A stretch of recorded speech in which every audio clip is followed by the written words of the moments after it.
So it's the same old thing. Please, since you're a fan of This Is True Really, go to your doctor.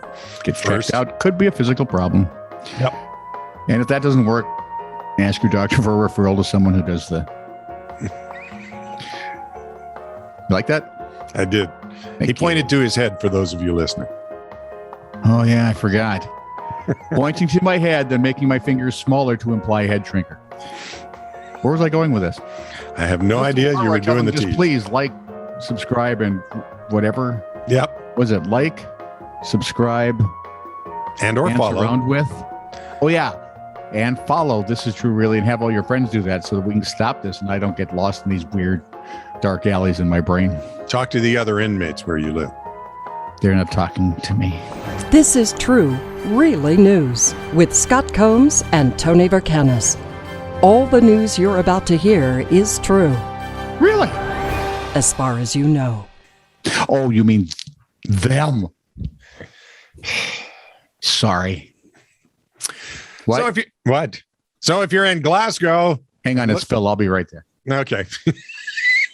Is he a rabbit? If you're in Glasgow and looking... Stupid, that's Harvey. Is Harvey there too? No, he's on vacation. So he's on holiday. If you're in Glasgow and looking to rent a small office, and I mean small. Oh, I may have just the place for you. Okay. Small and compact space, ideal for solo working. Located on the first floor of a tenement building in Patrick. The space has its own private entrance. Included is fiber broadband connection, 2 desks, mini fridge, toilet, and sink, underfloor heating, lamps, main supply, and kettle. It's a nice, quiet spot and was recently converted. Available from 8 a.m. to 6 p.m. Monday through Friday and would provide keys to longer-term renters. The office space rents for about $50 a week. Landlord hasn't got much of a response yet. He's done better with the internet trolls, actually. See, what he's done is convert a bathroom into an office. One key feature is the toilet is right next to the desk. So if you've got to finish something for a client but are suffering from a non-specific intestinal apocalypse, you got that going for you. You're right there. Where was this when people were in college? Right? Man, every dorm room should be designed like that, from what I've been told. Yeah. So, Olympic equestrians competing in the jumping qualifier. I watched none of this in the Olympics, all right? I'm sorry. Usually I like to watch the horsey stuff. Yeah. But everything was so weird. What channel was it on? What time was it on? Why was it on? I saw some video of Tom Selleck's daughter. How in the world did Tarico let himself get involved with this? Olympic equestrians competing in the jumping qualifier on August 3rd had to overcome a particularly spooky obstacle, according to the Associated Press story. The jumps and barriers were decorated, I guess, in Japanese themes.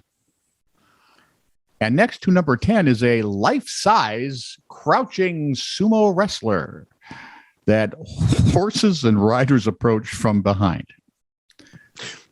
British writer Harry Charles put it succinctly: as you come around, you see a big guy's butt. I'm sure he didn't say that, but hey, we've cleaned it up. Several of the horses in the competition pulled up before the jump. What's that clown going to do?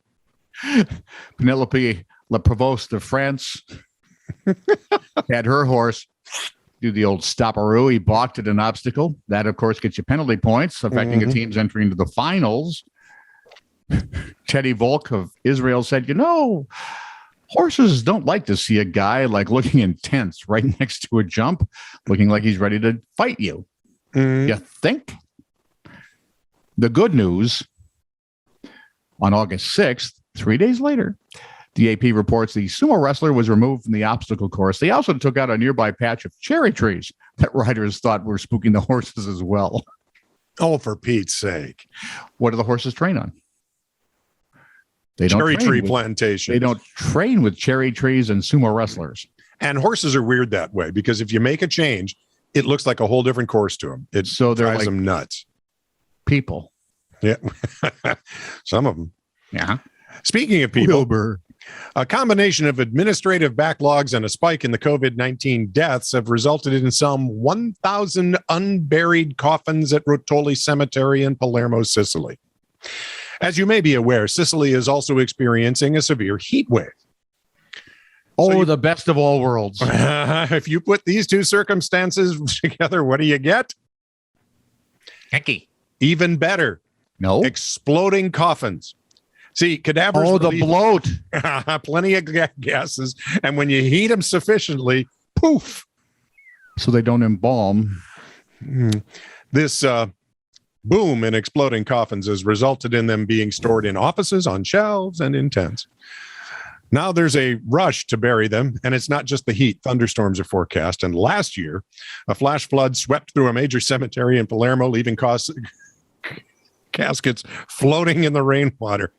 It's like mining a harbor. Sun comes back out, boom. You could not write this. You can't make this up. If you tried to pitch this in Hollywood, as weird as Hollywood is, they would laugh you out of the office. Exactly. Sad. Sarah Weaver and her husband found their dream farmhouse in Skippack. It's a place in Pennsylvania, which has too many syllables and not enough consonants. Let's just say it's from Wales. And nobody can pronounce it. If you took the word skip and pack and put them together in Pennsylvania, they bought it in December in a bit of a rush. They decided to forego the inspection. But they did note that the seller's disclosure mentioned bees in wall. It wasn't, however, until the weather warmed up that the Weavers became aware of the extent of the bees in wall. Uh-oh. When Alet Latanzi, a beekeeper in the area, came to remove them in late July, he eventually ended up with 450,000 bees, comprising 3 separate colonies. According to CNN, the Weavers paid $12,000 for the removal, which involved taking slat tiles off the outside wall one by one. Beekeeper Latanza estimates the bees had been there for, he would guess 35 years or so. Did they at least get to keep the honey? That's what I'm wondering, right? He'd been called to the residence once before, but the owner at that time didn't want to pay for the removal. Way to go, dude. When the Weavers took ownership, the house was so dirty. And now that I'm thinking about it, I originally thought it was dirt on the windows that I cleaned out, but it was probably just honey because there were drip marks. I'm not sure you want that honey. I'm thinking even Winnie the Pooh might not want that honey. Well, then, and there's this hum going on in the house all the time. Constant, right? I'm thinking, right?